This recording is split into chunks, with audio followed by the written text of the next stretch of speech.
All right, I guess putting Scott Morrison in the dock helps take attention off a huge problem that's now exploding right in the Albanese government's face. Global warming policies, you will have noticed, are smashing us. They're driving up your power prices so high that some of the poor no longer can afford them. Electricity bills are even tipped to rise 56% higher over the next year and a half. 56.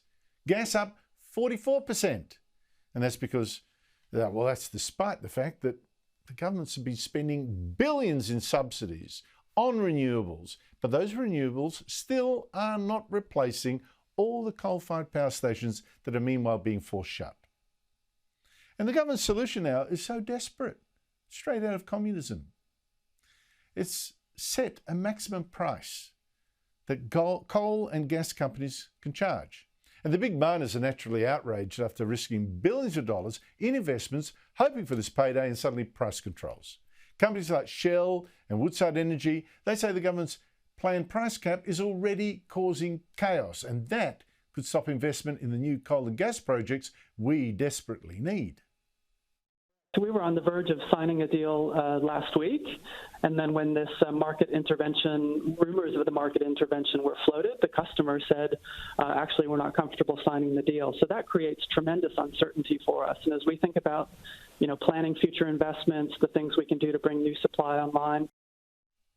But the Albanese government isn't responding with arguments, but insults. It's calling the companies, greedy profiteers and dumb.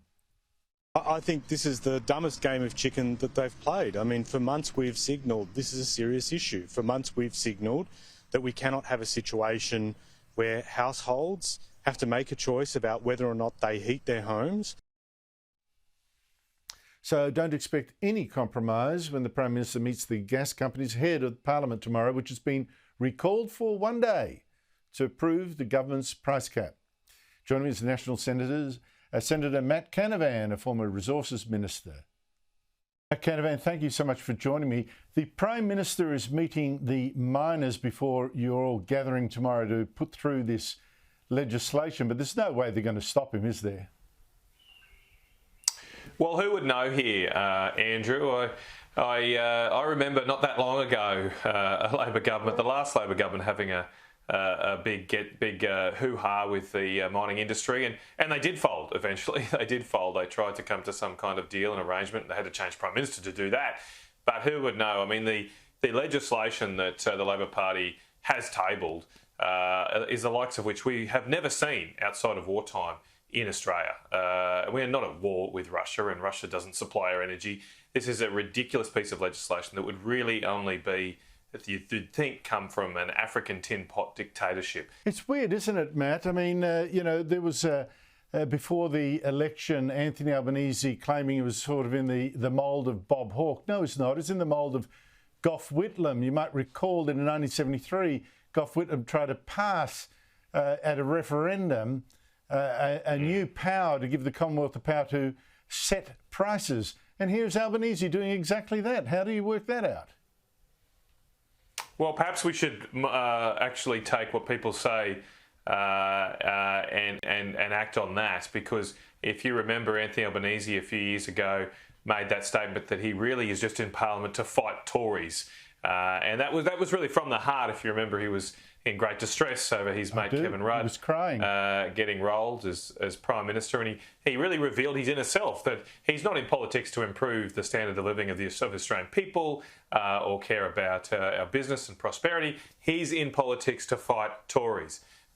He's an old Labor hater, and as you say, did a good job, just like his mate Kevin Rudd did. He did a good job of hiding his true self before the election. But it's all come out in the last 6 months with his radical industrial relations approach, now extremely radical and socialist energy legislation.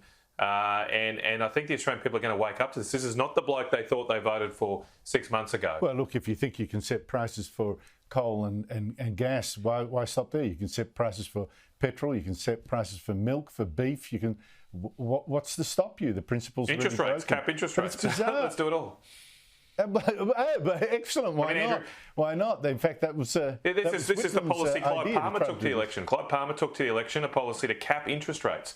And at the time, he was roundly ridiculed, rightly so, for seeking to do that. How is Anthony Albanese any better an economic manager than these populist parties like Clive Palmer? And you see the rhetoric from the government ministers. It's exactly the same type of rhetoric you get from the likes of Clive Palmer, saying we're going to stick it to the gas companies and we're standing up for the Australian people.